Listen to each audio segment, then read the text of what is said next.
El ciclo celular es un conjunto ordenado de sucesos que conducen a la generación de nuevas células. Esta generación de nuevas células se va a llevar a cabo por la división de una célula en dos células hijas idénticas.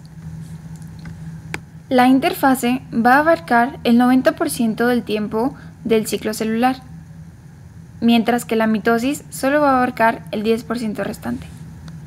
El ciclo celular va a tener tres fases principales. La primera fase va a ser la interfase, que se va a subdividir en tres partes: G1, S y G2. La segunda fase va a ser la mitosis o meiosis, la cual se va a subdividir en 5, las cuales van a ser profase, prometafase, metafase, anafase y teleofase. Y por último, la tercera fase va a ser la citocinesis. El tiempo de duración del ciclo va a ser: en la interfase, G1 va a durar 5 horas, S va a durar 7 horas, G2 va a durar 3 horas y la mitosis, la fase M, va a durar 1 hora. Esta mitosis va a durar en la profase 36 minutos, en la metafase 3 minutos, en la anafase 3 minutos y en teleofase 18 minutos. El tiempo de duración del ciclo también va a depender del tipo de célula del cual se esté tratando. En una comparación tenemos una célula del epitelio intestinal, la cual tiene un ciclo celular rápido, debido a que dura 12 horas, a diferencia de un hepatocito, el cual dura 1 año en su ciclo celular. También, el tiempo de duración del ciclo va a depender de la edad del paciente. En niños va a haber una división celular rápida, mientras que en los adultos va a ser lenta.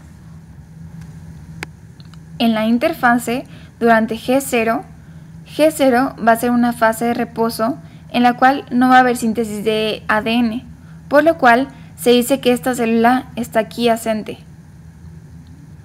También tenemos G1. G1 va a ser la fase en la cual se va a dar la síntesis de ARN y proteínas y va a ser una fase de crecimiento. En S va a ser una fase de replicación de ADN y formación de la cromatida hermana, mientras que en G2 va a ser un intervalo de seguridad para que la célula pueda pasar a la mitosis.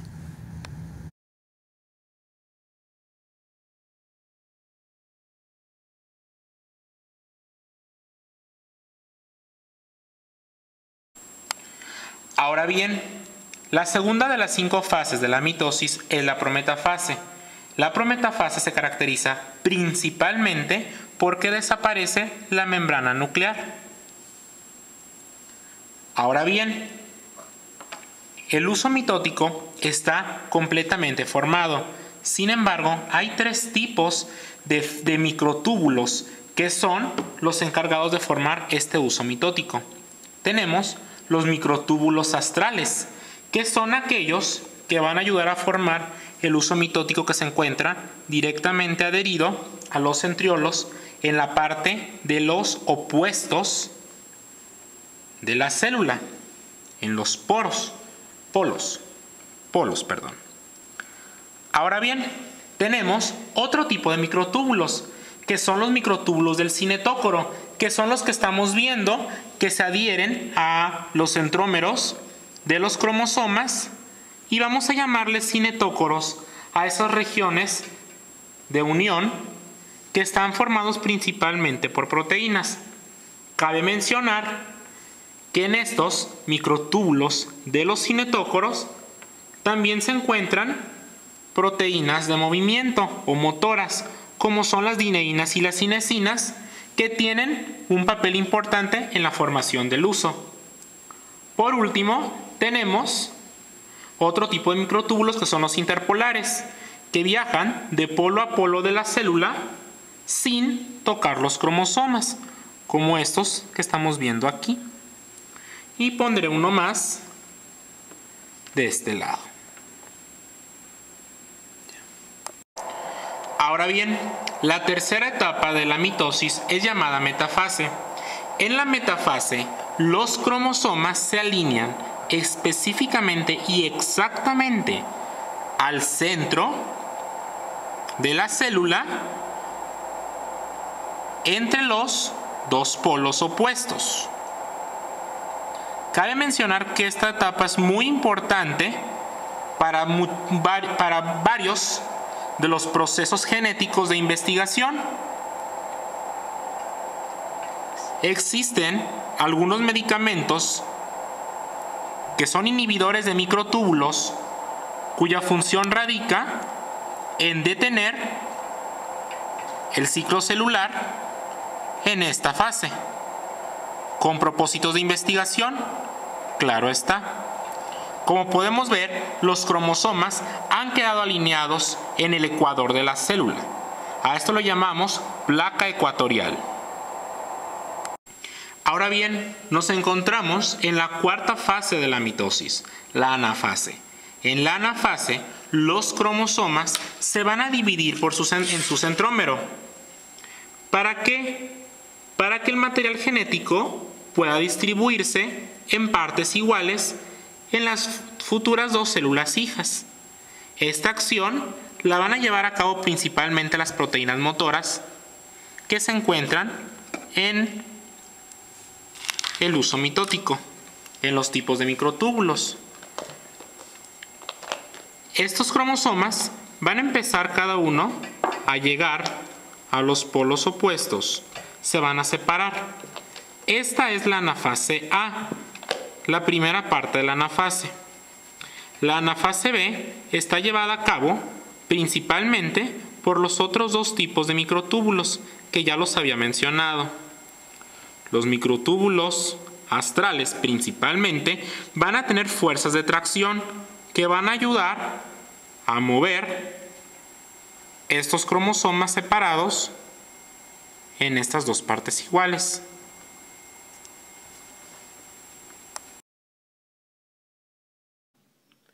Bien, el ciclo celular va a tener su propia regulación para que cada etapa se pueda realizar sin ningún inconveniente.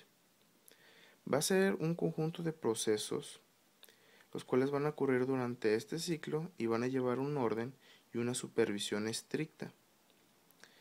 Hay una regulación intracelular y una extracelular. En este momento nos vamos a enfocar en la intracelular, que está a cargo de proteínas que a su vez van a activar o inhibir otras proteínas.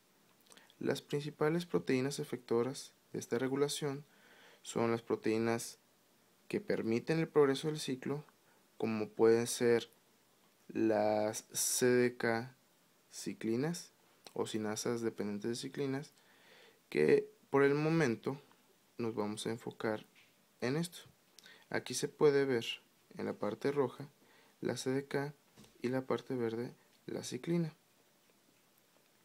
Va a haber otras proteínas que van a inhibir este conjunto de proteínas. Son dos pequeñas familias llamadas CIP, que las podemos ver aquí, y las INK4, que pueden ser como estas. Los complejos CDK ciclina están conformados por dos tipos de proteínas. Ya dijimos, la parte roja en este caso son las CDK o sinasas dependientes de ciclina. Se conocen 6, pero nada más se conocen las funciones de 4, que son la 1, la 4 y la 6. Por otra parte están las ciclinas, que se conocen 4 tipos, las A, B, D y E. Estas van a fosforilar aminoácidos específicos. Y en total hay 6 combinaciones del conjunto CDK-ciclina.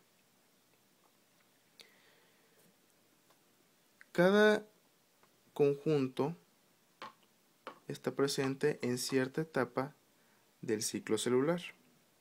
Por ejemplo, La CDK 4 con la CDK 6, ambas con ciclina D, son activas durante la etapa G1 del ciclo celular.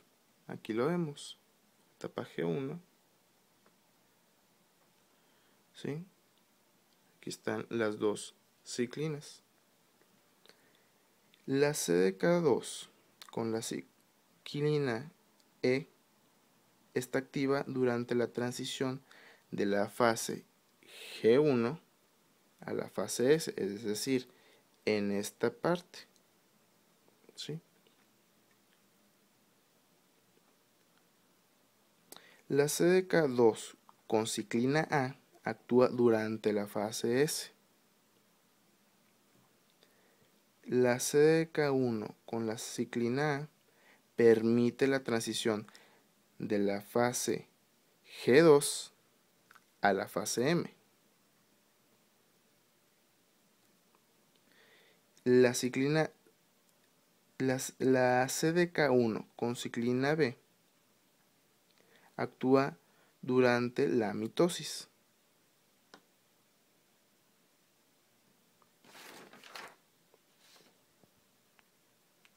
Bien, ya tenemos nuestros complejos CDK-ciclina, pero por otra parte están las proteínas que las inhiben, como ya mencionamos, las INK4 y las CIP. Estas también tienen algunos factores de transcripción, como el P53, que impiden la proliferación celular.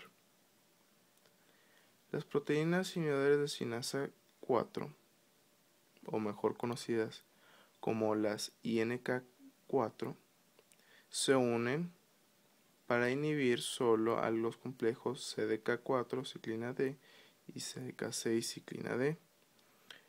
Un ejemplo puede ser la P16. Y las proteínas inhibidoras de CDKs o CIP se unen e inhiben a todos los complejos que tengan CDK 1, 2, 4 y 6, por ejemplo P21, P27 y P53. En caso de que haya alguna mutación en los genes que las codifican o haya una pérdida de estas proteínas, una pérdida de función de estas proteínas, se puede perder el control sobre el ciclo celular y además la incapacidad para detenerlo. A estos genes se les llaman genes supresores de tumores. Ahora, debemos aclarar que ningún complejo CDK-ciclina está activo, por lo tanto, debe de aplicarse un estado de fosforilación para que pueda actuar en cualquier fase en la que esté predestinada en el ciclo celular. Esto empieza por parte de la fosforilación de un residuo de tronina, por parte de una CAK que es una cinasa, digamos que esta bolita azul es la CAK, y además la fosforilación de un residuo de tirosina por parte de la UI1, digamos que es otra bolita azul. Después de que se fosforila, digamos, aquí está ya el complejo CDK-ciclina con los dos residuos fosforilados, pero aún así está inactiva. Se necesita una tercera fosfatasa, la cual va a ser inhibidora de tirosina, conocida como CDC25, está representada por la bolita azul con blanco, y va a desfosforilar el residuo de tirosina, por lo tanto se va a activar el complejo, digamos que se le quita esta bolita. ¿Por qué? Porque va a ser desfosforilada, va a estar desfosforilada, y posteriormente esta bolita, posterior a que se fosforile el residuo de tirosina, el complejo CDK-ciclina va a estar activo, va a realizar las actividades que está predestinada a hacer durante el ciclo celular y posterior a que realice todas sus funciones, esta se va a degradar por medio de un complejo llamado ubiquitina proteasoma. Este realiza proteólisis, es decir, va a realizar la destrucción de proteínas que ya no son necesarias o están dañadas. En este caso va a ser el complejo CDK-ciclina. Tiene dos complejos, el proteasoma. Uno llamado SCF, que está destinado a digerir o a degradar las ciclinas y además las inhibidoras de CDK. Hay otro complejo llamado APC, que degrada las ciclinas mitóticas. Entonces, digamos, vamos a reiterar esto. Está el proteasoma, ¿sí? Entonces, la ubiquitina se va a encargar de guiar la proteína que se va a querer degradar. Entonces, aquí está, ¿sí? Lo amarillo sería la ubiquitina, lo rojo sería la proteína que se va a querer degradar. Entonces, la ubiquitina va a servir como anclaje a uno de los dominios del proteasoma. Entonces, va a ayudar a que se internalice la proteína y la ubiquitina simplemente se va a separar, se va a reciclar y la proteína va a pasar durante todo el proteasoma para al final ser degradada. Hay 4 puntos para el control del ciclo celular. Estos son un punto de restricción y 3 puntos de control. El punto de restricción se encuentra casi al final de la etapa G1 y al pasar esta es irreversible. Los responsables son la CDK4 y la CDK6 con ciclina D, las cuales fosforilan la proteína RB del complejo RBE2F. Esta proteína, la E2F, se libera estimulando la síntesis de CDK2 y ciclina E. A su vez, estas ayudan para el mecanismo y por lo tanto el progreso de la etapa G1 a S. Por lo tanto, también ayudan para la síntesis de ADN. Este proceso está vigilado por la P16, una INK4. Como ya sabemos, esta inhibe la CDK4 y 6 junto con ciclina D y el factor de transcripción E2F no se puede liberar. Hay otra fosfoproteína, la P27, que es una CIP. Se encarga de suprimir la actividad de los complejos CDK-ciclina en los primeros 2 puntos de control y por lo tanto retira la célula del ciclo celular llevándola a G0. Ahora seguimos con los puntos de control. Estos se van a encargar de revisar distintas características del medio y de la célula, para que ésta pueda continuar con el ciclo celular. De haber algún daño, se va a llamar a otros a reparar y seguir con el ciclo. Estos se van a encontrar a lo largo de G1, de S, de G2 y de M.